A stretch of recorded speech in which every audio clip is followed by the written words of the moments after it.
Our retreat would not be complete without hearing from a few of our beloved PHS residents.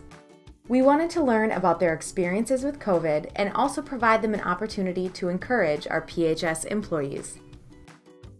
Meet Bernie from Walnut Ridge, Gail from our Farmstead community, Emmy from Lake Minnetonka Shores, and Joey from Johanna Shores. You guys just all have such amazing stories and you've lived such great lives. So I want to ask about everything, but why don't we start with just what were your thoughts at the beginning of this COVID pandemic when everything started shutting down and, just kind of the world flipped on its end a little bit?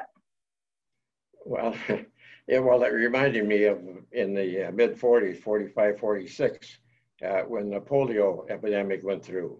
And this is pretty much like it. Although then I think that there were more people that succumbed to the polio virus, I guess is what you want to call it, until the Salk vaccine came into play.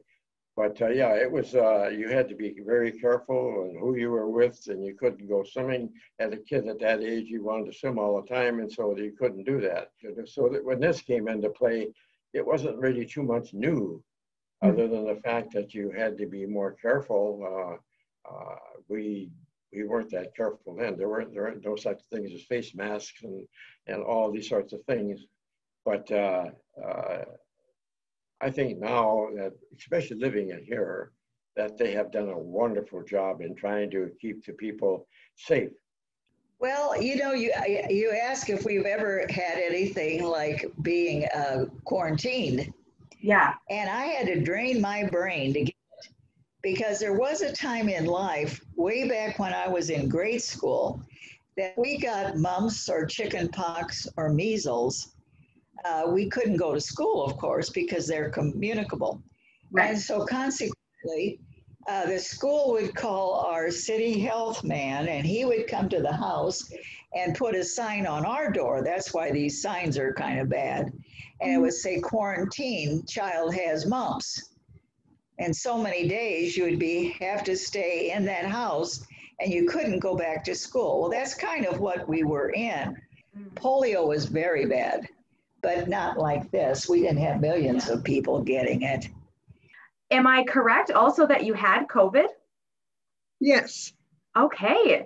So would you be able to tell me just a little bit about kind of your experience from diagnosis to recovery?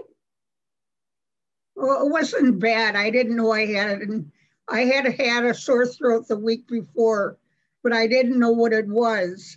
Recovery was hard some days and good some days. Mm-hmm.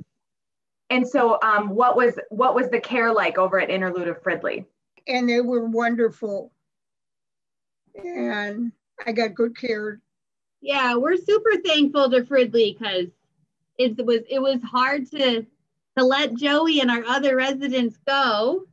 And so for somebody to stand up and say, we have you, and it was even better to get her back, because we missed her, but we appreciate everything Fridley does for us and the ability to take people when they need them the most. So. And are you feeling back to your normal self? Oh yeah. Oh yeah. Mm-hmm. My favorite thing is bingo. That's great. I'm so glad you get to do that. So what are you looking forward to in the next couple of months? I don't know, just stay here and have everybody wait on me. No, I have no complaints. I mean, with all that they offer here, if you don't take advantage of it and you feel awful, it's your own damn fault. Okay, what do you think about video chats? So Zoom, like what we're doing now, have you been doing that with people, or is this your first one? It's my first one. Oh, and when I told my kids that I was doing a Zoom, they said, oh, Mom, we can do a family Zoom. Well, we have about 30 some people in my family. I was busy. We're talking on Zoom. Have you ever used Zoom before?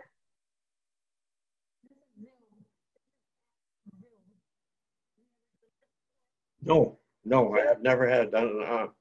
So you don't, I gotta when you talk to your kids, do you see their faces like this, or are you just calling them on the I use that FaceTime, I guess they call it FaceTime. Okay. Okay. Yeah, I've kind of gotten out of that a little bit now. Yeah. Do you like it, or what do you think about it? Oh yeah, I like it. Oh yeah, I do. Especially the grandkids. You know, one granddaughter lives out in California and the other one in Bismarck, North Dakota. So therefore, I don't get a chance to see them except on this FaceTime. And this is good. You know, I get to watch them grow up. You know. Emmy, it was so nice to talk with you. Do you have any final comments that you want to say to our PHS employees? No, they're doing a good job. You can tell by the number of cases or lack of cases of this disease. They're wonderful. I have nothing bad to say about them. Everybody treats me nice, and like I said, I like to joke around and they take it. We laugh. I have no complaints. They're just a wonderful staff, a real wonderful staff that you have here. And to me, I can't get any better. Is there any kind of final words you want to say? Well, keep the faith. I think we have to have faith that God is walking with us through this. And if we get lonesome, just talk to God. You know, I wake up in the morning, the first thing I do is I have a conversation with God. I don't pray. He would not like it. But I say, wow, look, here I am again. You let me get through the night. What do you have plans for me today? And I just always plan to have something wonderful. And I've never been disappointed. I think you have to have a strong faith, and you have to love each other. And I tell you what, if you do something for other people, you're the one that gets the benefit. Amen. Amen. Well, wonderful. Thank you so much, Bernie. We want to extend a special thanks to our residents and the Life Enrichment team for making this Zoom call possible.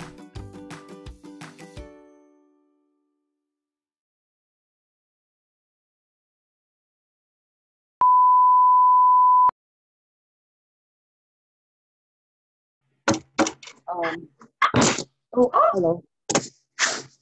I know. Oh, this is hot. Is it good? Hello. I'm yeah. Can you get the video back? Huh? Are you able? I can't see you anymore. Oh no, I lost you, Bernie.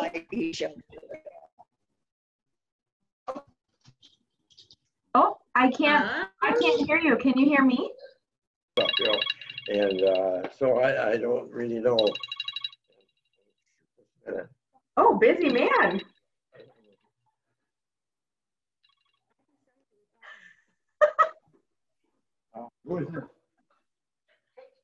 Can I call you back, Janet? I'm in an interview here right now.